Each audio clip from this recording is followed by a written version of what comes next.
Visakhapatnam Andhra university YCP పాలనలో అక్రమాలకు అడ్డాగా మారింది. అధికారంలోకి వచ్చిన తర్వాత బాధ్యులపై చర్యలు తీసుకుంటామని అప్పట్లో కూటమి నేతలు ప్రకటించారు. కానీ పవర్లోకి వచ్చిన అనంతరం యాక్షన్ లేదు. దీని వెనుక ఉన్న ఆంతర్యం ఏంటి? చర్యలు తీసుకోకుండా ఎవరైనా చక్రం తిప్పుతున్నారా? ఆంధ్ర యూనివర్సిటీలో అసలేం జరుగుతోంది? Was this inside story?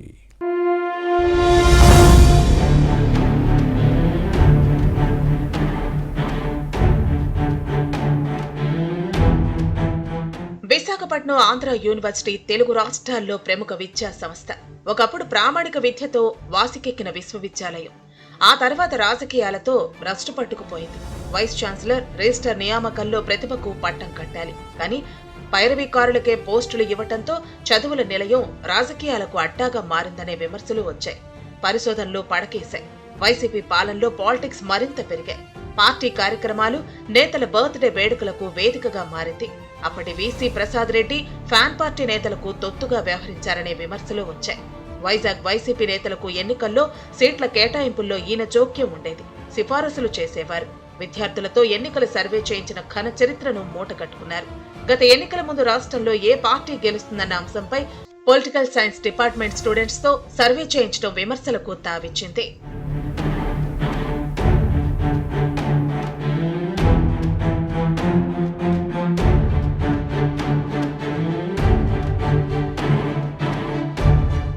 మరోవైపు ప్రసాద్ రెడ్డి హయాంలో యూనివర్సిటీలో అవినీతి, అక్రమాలు జరిగాయనే ఆరోపణలు వచ్చాయి. అర్హత లేని వారికి పోస్టింగ్స్ ఇచ్చారన్న ఫిర్యాదులు లేకపోలేదు. అనర్హులను అందులో ఎక్కించారనే విమర్శలు ఉన్నాయి. డిగ్రీ కాలేజీ లెక్చరర్స్ కు యూనివర్సిటీలో పోస్టింగ్స్ ఇచ్చారన్న అంశంపై అప్పట్లో పెద్ద ఉద్యమమే జరిగింది. ఈ వ్యవహారంలో డబ్బులు చేతులు మారాయన్న ఆరోపణలు వెల్లువెత్తాయి. అర్హత లేని అధ్యాపకుడిని రిజిస్ట్రార్ గా నియమించుకోవటం వివాదాస్పదమైంది. ఇలా చెప్పుకుంటూ పోతే ఇదో పెద్ద ఉద్గ్రంథమే అవుతుంది.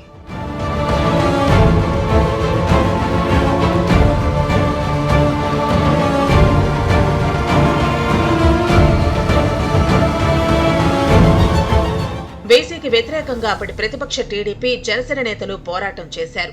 అధికారంలోకి వచ్చిన తర్వాత అక్రమార్కులను వదిలిపెట్టమని వార్నింగ్ ఇచ్చారు. ప్రసాద్ రెడ్డి పని పడతామని హెచ్చరించారు. కానీ కూటమి ప్రభుత్వం అధికారంలోకి వచ్చి 5 నెలలు పూర్తయినా ఈ దిశగా చర్యలు లేకపోవడం విమర్శలకు తావిస్తోంది. వీసీ కూడా రాజీనామా చేశారు. ఆంధ్ర యూనివర్సిటీ వ్యవహారాలపై అసెంబ్లీలో ప్రశ్నలు అడిగిన సభ్యులకు కూటమి ప్రభుత్వం చెప్పిన సమాధానాలు సంతృప్తినివ్వలేదు. పాలకులు దీన్ని సీరియస్ గా తీసుకోలేదు. విద్యాశాఖ మంత్రి లోకేష్ కు వినతి పత్రాలు ఇచ్చినా పట్టించుకోలేదని టాక్. అక్రమార్కులపై చర్యలు తీసుకోవటం ఆలస్యం అవటంపై సందేహాలు వ్యక్తం అవుతున్నాయి. ఎమ్మెల్యేలు అడిగితే కమిటీ వేస్తావన్న పాలకులు ఈ విషయంలో కాలయాపన చేయటం విమర్శలకు తావిస్తోంది. కూటమి క్యాడర్లో అసహనం వ్యక్తం అవుతోంది.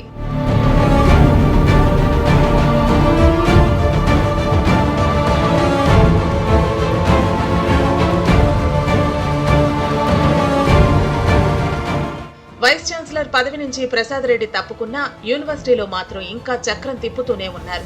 తన అనుయాయుడు రిజిస్టర్ అయ్యేలా చూసుకున్నారు. అన్ని డిపార్ట్మెంట్స్ లో తన ఫాలోవర్స్ ఉండేలా వ్యూహం అమలు చేశారు. యూనివర్సిటీలో జరిగే ప్రతి విషయం తెలిసేలా గూఢచారి వ్యవస్థను ఏర్పాటు చేసుకున్నారు. రిజైన్ చేసే ముందే కొందరిని కీలక పోస్టుల్లో నియమించి వెళ్లిపోయారు. ఇప్పటికీ ఇటు యూనివర్సిటీతో పాటు అటు ప్రభుత్వంలోనూ తన హవా కొనసాగేలా చేసుకుంటున్నారు.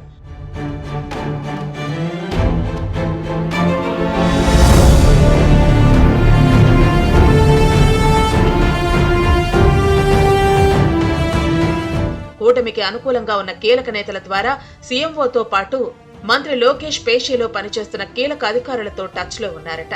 యూనివర్సిటీలో ప్రసాద్ రెడ్డి సాగించిన అక్రమాలపై విచారణాంశం ముందడుగు పడకుండా కాపు కాసేలా చేసుకుంటున్నారని టాక్. ప్రస్తుత vice chancellor, registrar, rector, deans, హెచ్ఓడీలతో పాటు అన్ని డిపార్ట్మెంట్స్ లో ప్రసాద్ రెడ్డి అనుయాయులే ఉన్నారు.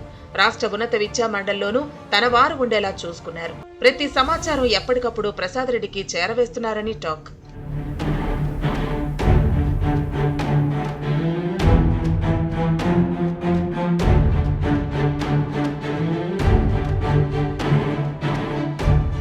ప్రసాద్ రెడ్డి యూనివర్సిటీలోనే ఉంటున్నారు. అలాగే మాజీ రిజిస్ట్రార్లు స్టీఫెన్, కృష్ణమోహన్ విశ్వవిద్యాలయంలో కొనసాగుతున్నారు.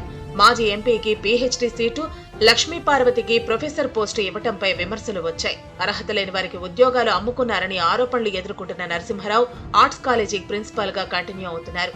యూనివర్సిటీలు రాజకీయాలకు దూరంగా ఉండాలని మంత్రి లోకేష్ కోరుకోవడంలో తప్పులేదు. అన్నీ తెలుసుకుని అక్రమార్కులపై చర్యలు తీసుకుంటానని చెబుతున్నారు. కానీ ఇక్కడ పరిస్థితులు ఎందుకు భిన్నంగా ఉన్నాయి? అక్రమాలకు పాల్పడిన వారిపై చర్యలు లేకపోతే భయం ఎలా వస్తుందన్నదే ప్రశ్న. కూటమి ప్రభుత్వానికి వైసీపీ పాలనకు తేడా ఏముంటుందని క్వశ్చన్. ఏం జరుగుతుందో చూడాలి.